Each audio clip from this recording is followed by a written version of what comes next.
Hello YouTube, it's Buxton the Red with my follow-up video on the Poundworld £1 Selfie Remote gadget.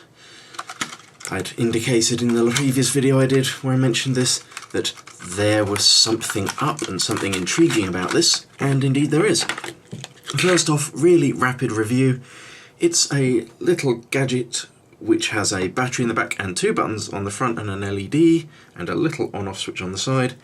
You install the app they tell you to on your Android or iOS device, and there's one button to change which camera you're looking out of, and one button to other button to take a photo.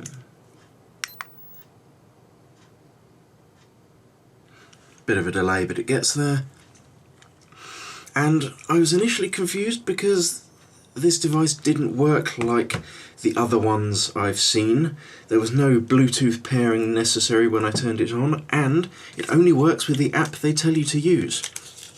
They say on the piece of paper to install an app called X Camera on Android or Snap Remote on iOS. That's rubbish. It's actually called Snap Remote on both, so they don't really have their packaging and apps nicely lined up.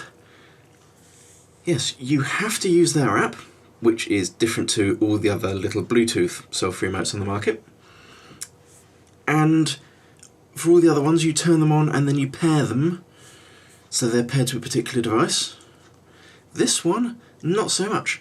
And I'm going to skip forward to the conclusion, because I can take a long time telling you how I work this out. This is not Bluetooth. This is not even slightly Bluetooth. This actually works on audio. You won't hear the sound properly on the microphones on this camera, but with one of my other recording devices I managed to get the audio good enough. And I've managed to get it so that I can trigger their app from my PC by playing back the sounds that this thing makes. And now we will switch to another camera angle where you can see me playing those sounds and triggering the camera.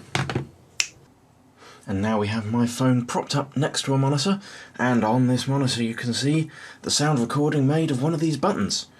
I'm having different levels of success with the different buttons. They make slightly different sounds. The switch sides button, when I try playing that sound on the PC, it doesn't work very reliably.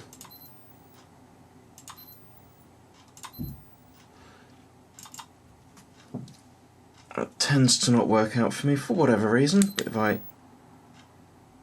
switch back using the remote, put the remote down and then play the take photo button sound, it works. Oh, go on.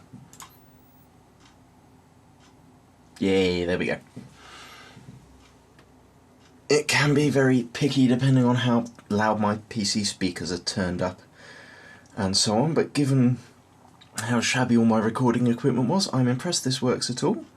But again, just to confirm, there's the official remote out of harm's way and clearly not being pressed. I'm just clicking this play button on my screen instead.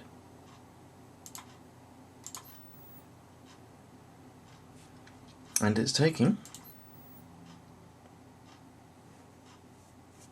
photos purely by sound, because this, although a very clever gadget, is not Bluetooth at all. Which means it's just a little bit cheeky that the packaging says simply connect to device via Bluetooth and you're good to go. It's a little bit sneaky. But nonetheless, it does work, albeit via a very clever hack. I'm not intending to do a teardown of this thing, because there's not going to be much to it. Well, I might do a teardown in another video another time, but for now,